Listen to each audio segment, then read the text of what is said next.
Manuel da Mota Monteiro Lopes nasceu em Recife, Pernambuco, no dia 25 de dezembro de 1867. Filho do operário Jerônimo da Mota Monteiro Lopes e de Maria de Paula Lopes, fez os primeiros estudos no ginásio de Pernambuco, saindo com bacharel em Humanidade em 1983. No mesmo ano, matriculou-se na Faculdade de Direito, se formando em 1889 e exerceu a advocacia até 1892, quando foi convidado para o cargo de chefe de política do Amazonas.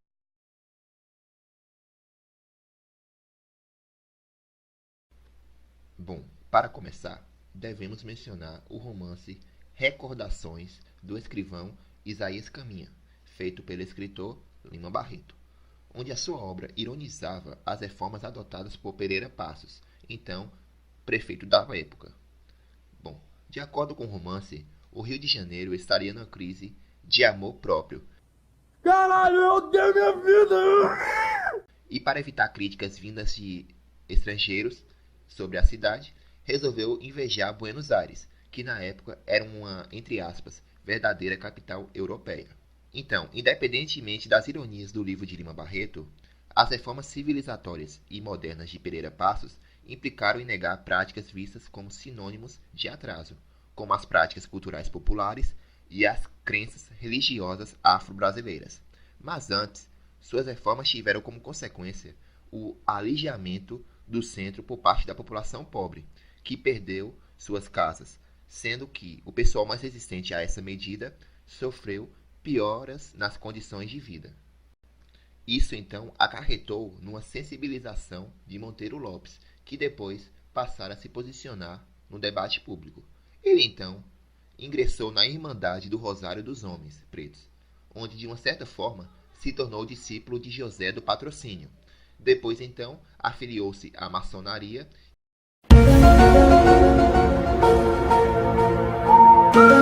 Iniciou sua militância político-partidária, onde em 1896 entrou no Partido Republicano Nacional, PRN. Porém, o partido não obteve vida longa e se dissolveu, devido a lutas internas entre os moderados e os radicais.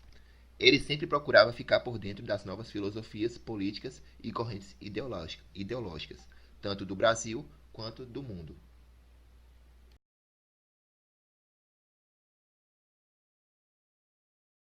Monteiro Lopes era cunhado por seus seguidores e admiradores como o advogado dos oprimidos, o paladino do operariado, pois era conhecido por seus discursos em prol do trabalhador, das classes subalternas e pela defesa a uma legislação que garantisse segurança e direito aos trabalhadores. Além das questões vinculadas ao trabalhador, Monteiro Lopes era lembrado por difundir no parlamento a discussão sobre as questões raciais, sendo um admirador de José do Patrocínio e vinculado à Federação Paulista de Homens de Cor. E somado a isso, o fato de ele ser um símbolo de ascensão, uma inspiração para a população negra que ainda sentia os impactos do passado escravista, que naquele momento não era tão remoto. Logo havia uma identificação dos ditos homens de cor com a figura de Monteiro Lopes, aquele que seria sua voz no parlamento. A retórica republicana era presente no discurso de Monteiro Lopes, que sempre trazia uma defesa inexorável à cidadania e à igualdade de direitos, esta última que deveria ser assegurada pela Constituição. Essa defesa ao modelo republicano fica nítida quando filia-se ao Partido Democrático, que tinha em seu programa a defesa de um modelo de governo, que deveria ser do povo, pelo povo e para o povo. Algumas das pautas defendidas pelo Partido Democrático eram: em primeiro, executar o sistema republicano, federativo e presidencialista consagrado na Constituição Federal, a qual sustentará e defenderá, procurando desenvolver os seus preceitos praticamente de modo a fazer do Brasil uma perfeita democracia. Em segundo, trabalhar pela manutenção da integridade da pátria, a realização do seu progresso e absoluto respeito a todas as liberdades constitucionais. Nestes dois pontos, é perceptível a praticamente devoção à Constituição Federal.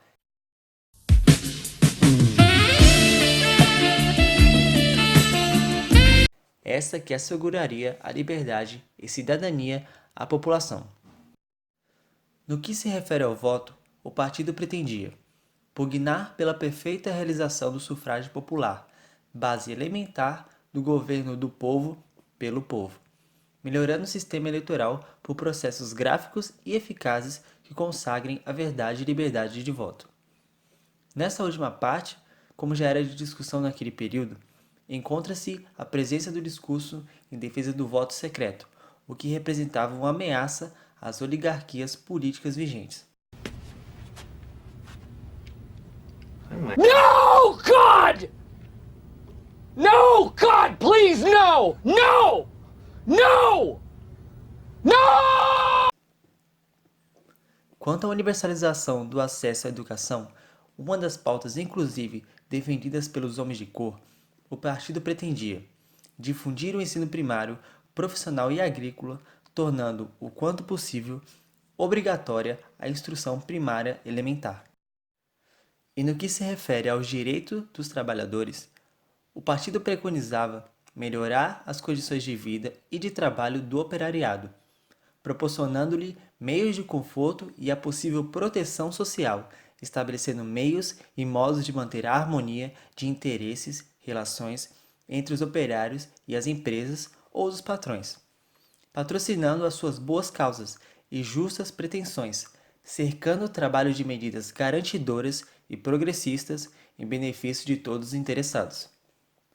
Nessa parte, fica nítido a amenização do discurso de luta entre as classes sociais, que é substituído por um discurso de apaziguamento, defesa de políticas trabalhistas que atendessem também aos interesses dos patrões, tendo em vista que esses últimos não atenderiam às solicitações dos trabalhadores, a menos que isso lhe proporcionasse algum benefício. Inclusive, em um de seus discursos, Monteiro Lopes até ousa se denominar um republicano socialista. No entanto, ele busca desvincular seu discurso do socialismo como ideologia em si, o que possivelmente seria fortemente reprimido, tentando assimilar o termo, nesse caso, às reformas operárias e às legislações em prol do proletariado, que deveriam ser aprovadas pelo Parlamento e asseguradas pela Constituição Federal.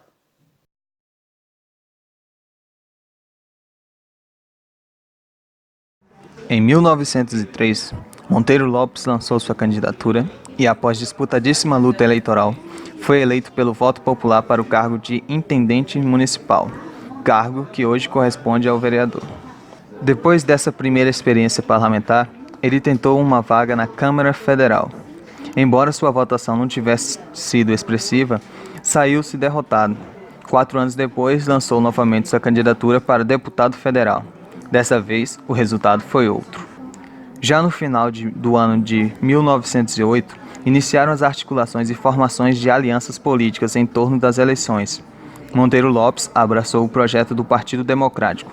As elites dirigentes da Primeira República adotaram métodos inescrupulosos para manter-se no poder, cometendo uma série de abusos para vencer as eleições. Quando seus apaniguados elaboravam as listas de votantes, era comum incluírem analfabetos, o que era proibido na época, menores de idade e até pessoas falecidas. No dia do pleito, a mesa receptora para votos produzia toda sorte de fraude a favor dos caciques políticos. Ao se apresentar um analfabeto para votar, os próprios componentes da mesa preenchiam as cédulas e assinavam as listas de presença. Os mesários também preteriam determinadas pessoas das listas de eleitores, por serem simpáticas aos candidatos da oposição. O vale-tudo ainda incluía assaltos às sessões eleitorais, a destruição de urnas e livros de registros e a presença e interferência de capangas, o que levava os amedrontados eleitores a declararem seu voto para evitar futuras complicações. Pouco havia de livre ou de secreto na maneira de votar. Monteiro Lopes investiu alto na arregimentação de cabos eleitorais, na confecção e distribuição de material de propaganda e na divulgação da candidatura. Percorreu a redação dos principais jornais e procurou mobilizar sua base eleitoral, os trabalhadores de determinadas categorias do setor público e privado e a população de cor. Os trabalhos se intensificaram na reta final da campanha, com reuniões, propagandas, palestras, títulos eleitorais, enfim, com toda uma multiplicidade de esforços expandindo-se em raios divergentes. Finalmente chegou o dia das eleições, 30 de janeiro, um sábado. Os boatos de fraudes eleitorais e todo tipo de falcatrua se espalhavam por todos os cantos. Para se precaver, Monteiro Lopes acionou o chefe de polícia e pediu providências no sentido de serem garantidas mesas eleitorais que se julgavam ameaçadas por grupos contrários. Em vão. Os trabalhadores na sexta sessão, instalada na escola pública da Rua das Laranjeiras, número 90, foram abortados, pois sendo aberta a sessão de votação, às 10 horas da manhã, foi ilegalmente encerrada às 11 horas e 55 minutos.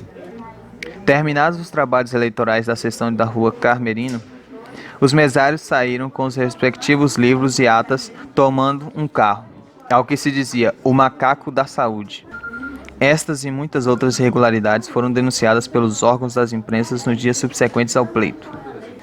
Provavelmente, Monteiro Lopes supunha que, antes das fraudes, suas chances eleitorais diminuíam, enquanto que ele obteve uma votação expressiva e, conforme divulgado pelos jornais, o nome dos candidatos vencedores pelo primeiro distrito foram os seguintes: Irineu Machado, com 4.823 votos, Bittencourt da Silva Filho, com 3.039 votos, e em terceiro lugar, Monteiro Lopes, com 2.337 votos. De acordo com a lei, a eleição para deputados e senadores precisava ser reconhecida ou não pela Comissão de Verificação dos Poderes. Explicando melhor, o candidato para ser eleito precisava ter o computo de seus votos reconhecidos em várias instâncias, conforme o cargo pretendido. No final dessa tramitação, encontrava-se a Comissão de Verificação de Poderes, que diplomava os eleitos. E esse órgão do Congresso Federal costumava referendar apenas os mandatos dos políticos pertencentes aos grupos que dominavam o poder. As possibilidades de Monteiro Lopes não ser diplomado ainda eram grandes. Antes da eleição, o político afro-brasileiro teria ido à presença do senhor Afonso Pena, manifestar-lhe seus receios de entrar no pleito, à vista do boato que insistentemente corria de estar de antemão assentada a sua exclusão da Câmara dos Deputados, fosse qual fosse a sua votação por ele ser negro. O presidente da República então lhe respondeu: trate-se de se eleger, pois, uma vez eleito, seria reconhecido, porque, para a felicidade nossa, não tínhamos preconceitos de raça.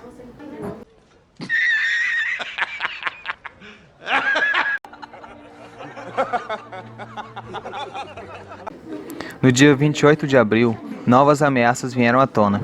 A imprensa divulgou que, nos corredores da Câmara, espraiou-se o boato de que fora elaborada por 2 representantes do Distrito Federal uma emenda que mandava rasgar o diploma do senhor Monteiro Lopes para fazer presente da sua cadeira ao senhor Cezedélio Corrêa. Final de abril. A comissão verificadora concluiu seu trabalho. As expectativas, tensões e agitações permaneciam acirradas.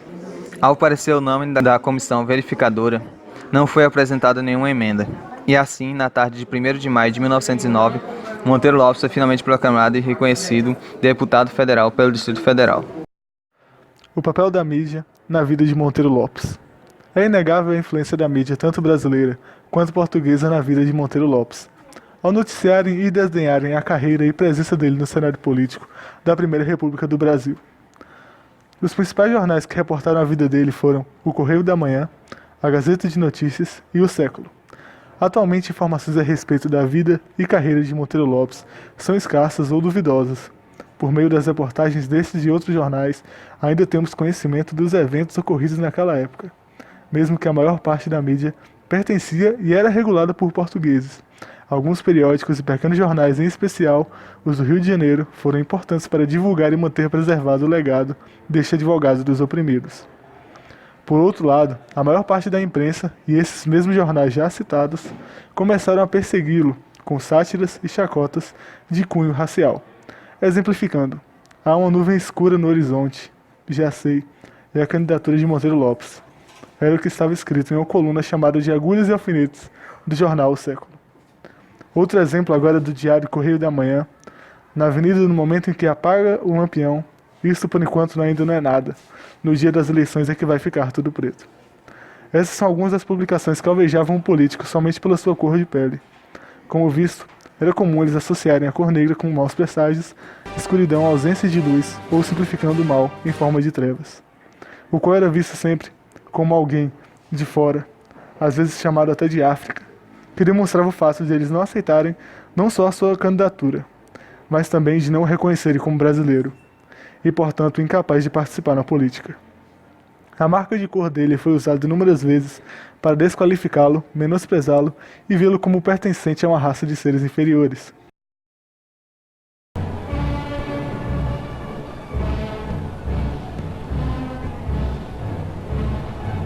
Infelizmente, essa era a realidade dessa belle époque no Brasil, que não tinha nada de belo. Outras infâmias foram usadas como acusá-lo de traidor e ladrão por supostos colegas políticos. Ladrão! Ladrão! Ladrão!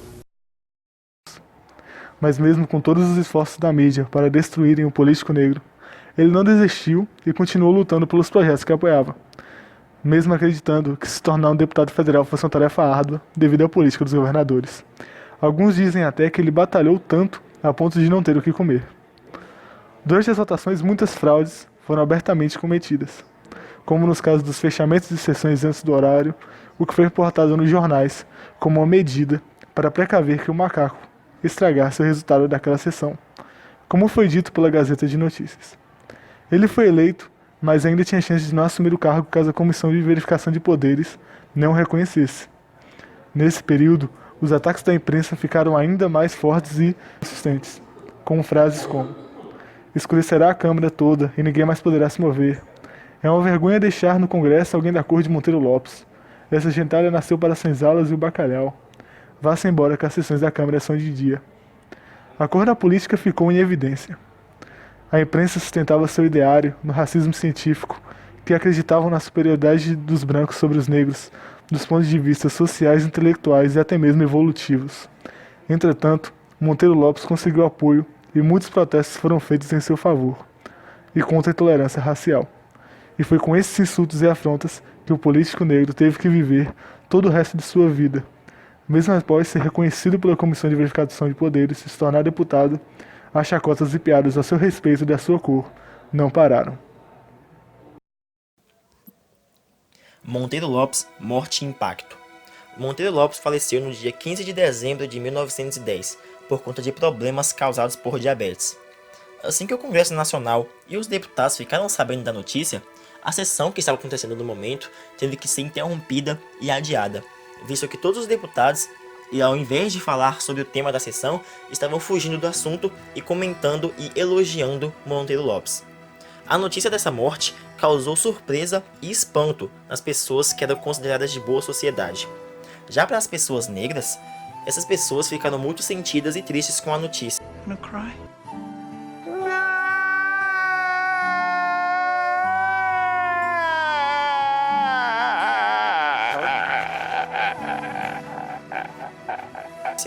Visto que Monteiro Lopes era um grande símbolo de luta e resistência, tornando-se assim uma pessoa de extrema importância para eles. O seu enterro foi muito concorrido, diversas pessoas queriam ir para prestar homenagens e ver o corpo ser enterrado. Participando desse enterro, até mesmo representantes do Estado.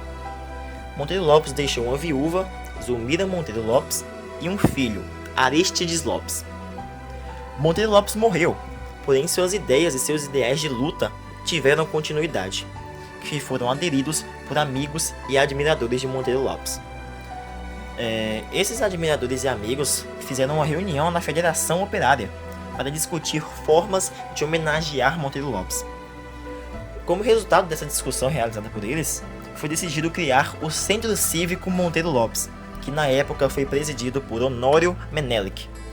Dentre os intuitos e os objetivos desse centro cívico estavam continuar com as ideias e as obras de Monteiro Lopes, incentivar e ampliar a amizade entre esta e as demais associações nacionais, também pregando a paz entre todas as pessoas, abrir escolas que funcionassem à noite para que as pessoas pobres tivessem condições de ir, e realizar homenagens anuais para Monteiro Lopes e outras pessoas consideradas como ilustres brasileiras.